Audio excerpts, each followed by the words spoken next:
Okay, so I'm working with Murphy on teaching him a stay, not just a regular stay, where I ask him to stay in front of me and I walk away, but we're also going to change it to an advanced stay where I might ask him to do a stay in motion, which means he's in the middle of moving and I make him stop.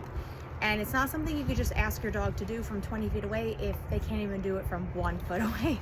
So first you'll see some clips of us working at the basic level in the house where I ask him to stay and I walk away.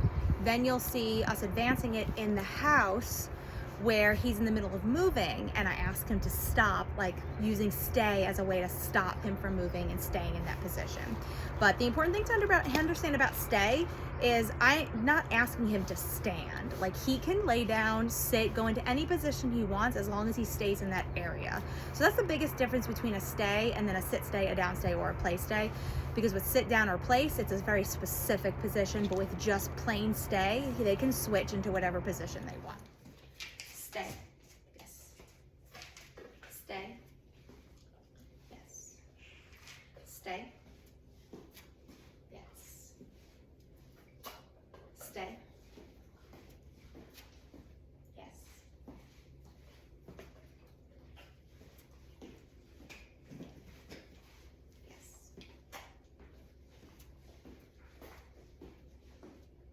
Yes. Yes.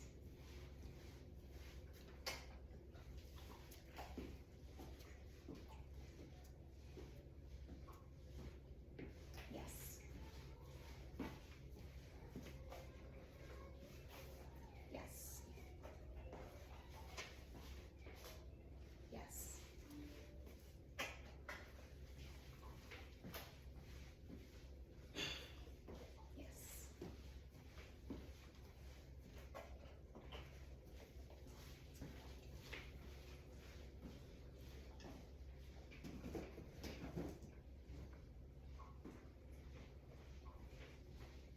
Yes.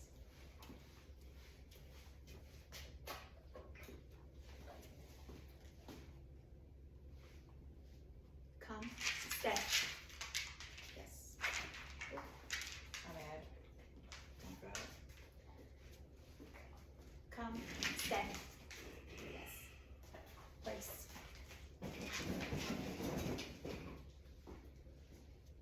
Come, stay. Yes. Place.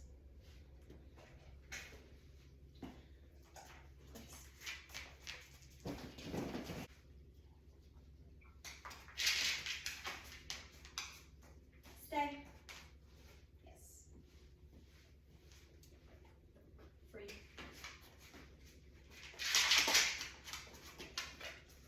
Stay. Yes. Free. Stay. Yes. Go get it. Stay. Yes. Go get it. Stay. Yes.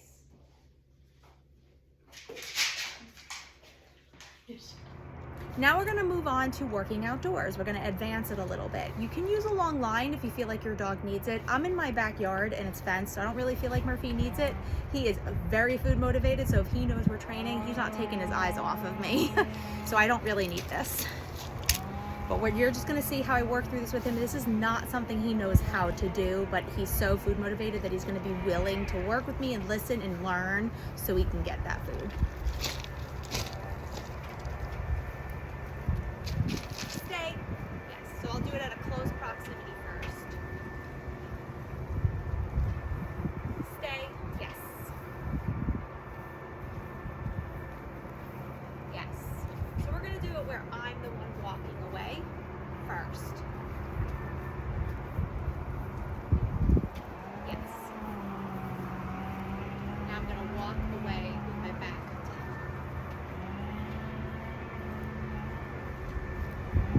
Yes.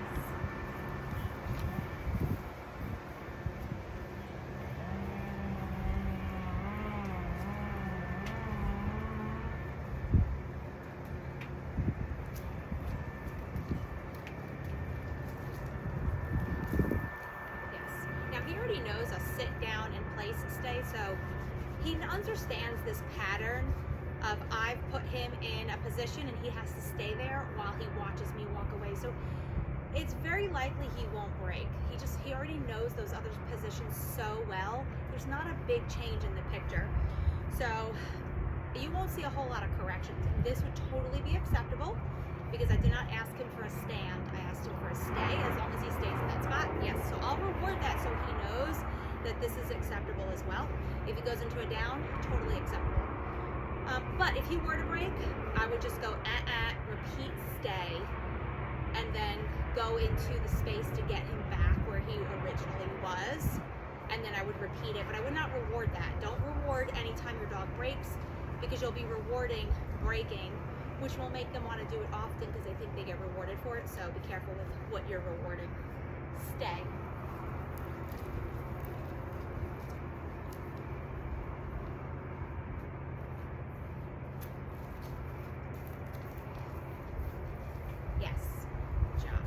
Now we're gonna practice free.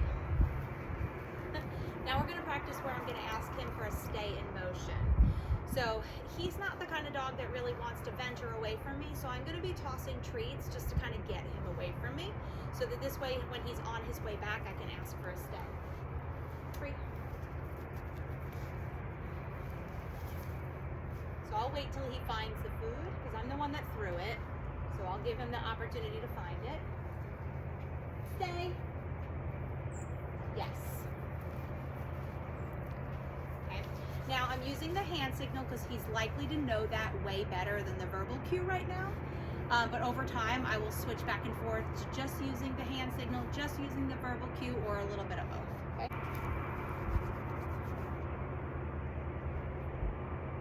Okay. He's probably starting to get used to this pattern of she's just going to ask me to stay, so I might as well not come. Stay. Yes. Murphy, find it. So you can see you got to start with small distances. Don't ask your dog for 20 feet. Stay. Yes. Start with close proximity and then start increasing that over time. So I'm going to try to throw this a little bit further. Find it.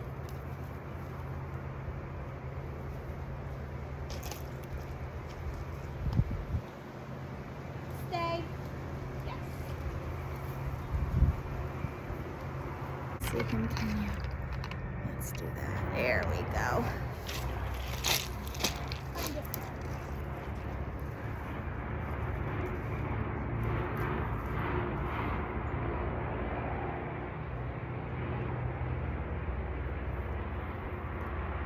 Stay.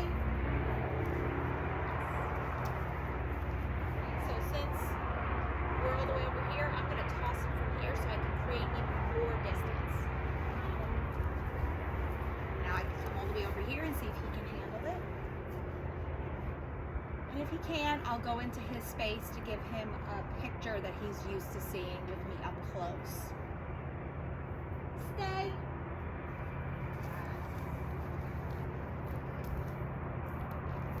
Free.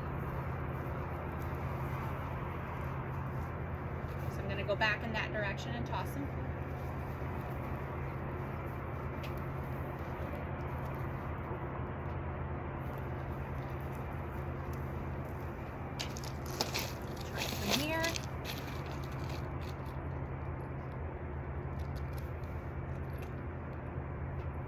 Stay. Stay. Good. So notice I gave just a verbal correction, something he's very familiar with, using the hand signal, and then I'll go and mark and reward him.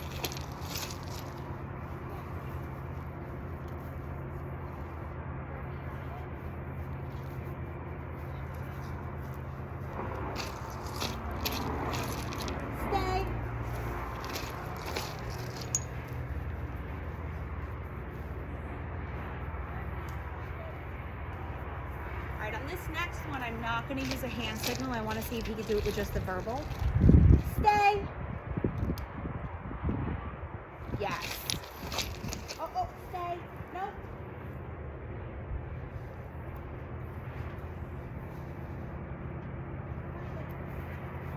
We're gonna try that one again. That one was a little iffy.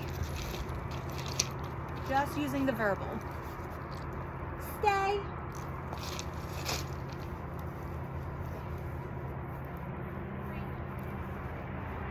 And that's it. I'm gonna have to try this in different locations, different angles, you know, different scenarios. You don't always have to throw food. I just find it's helpful to create distance, get the dog a little distracted.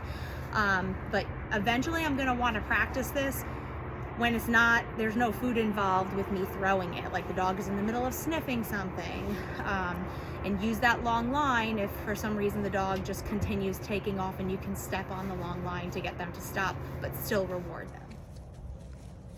Stay. Yes. Free. Stay. Yes. Free. Stay. Yes.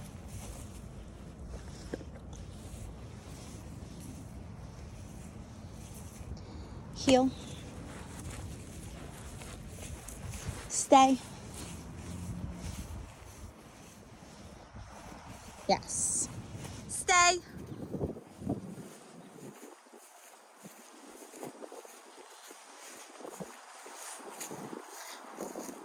Yes.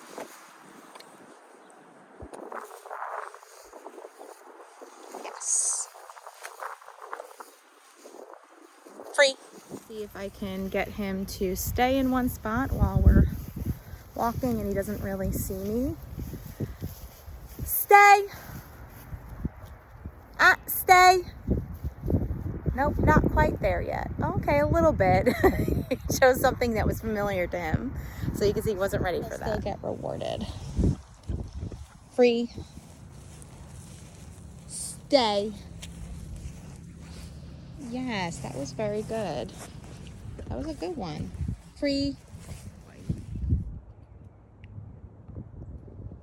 Stay.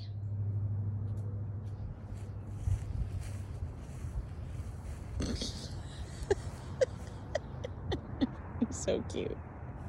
Good job, guys. Really stayed in that position.